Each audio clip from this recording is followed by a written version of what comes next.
এমন ভয়ঙ্কর বোমা হামলা করেছে ফিলিস্তিনিদের উপরে ইসরায়েল। অকাতরে শিশু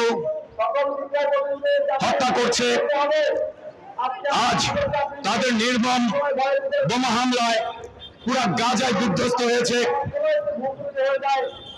সেই গাজার বিদ্রোহ অবস্থা থেকে শিশুদের নিথর দেহ তুলে আনছে। আমরা টিভিতে দেখতে পাচ্ছি, আমরাও দেখতে পাচ্ছি।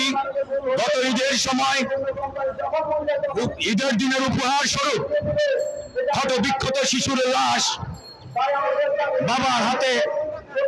আমরাও দেখেছি নির্যাতিত মায়ের নিথর দেহ পড়ে আছে সন্তানের সামনে। এটাই তাদের ঈদ, এটাই তাদের ঈদের উপহার ছিল। বন্ধুরা, আমরা এই অবস্থার পরিত্রাণ চাই। বিশ্ব বিবেককে জাগ্রত হওয়ার আহ্বান জানাচ্ছি খেলাঘর পক্ষ থেকে।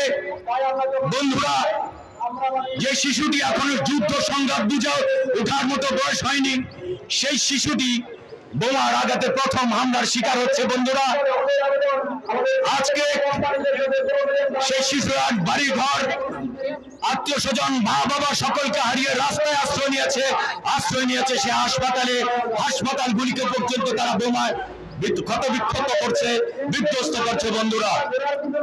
বন্ধুরা আমার, আজকে অ্যাম্বুলেন্স নেই, রোগীদের পরিবহন করছে ঘোড়ার গাড়ি দিয়ে, গাদার গাড়ি দিয়ে।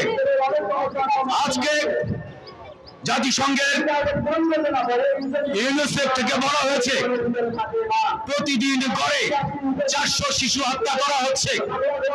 আমরা এই হত্যার তীব্র নিন্দা করছি। বন্ধুরা, আপনারা জানেন এবং টিভিতে দেখেছেন যে শিশুরা কিভাবে কান্না করছে। তারা 5 দিন ধরে কেউ খাচ্ছে না, 2 দিন ধরে খাচ্ছে না, তারা না খাওয়া পেয়ে ঘাস খাচ্ছে।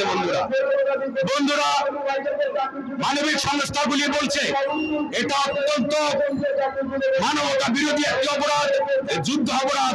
আমরা এই মানবতা হত্যাকারীদের বিরুদ্ধে প্রতিবাদ জানাচ্ছি আজকের এই মানববন্ধনের মাধ্যমে।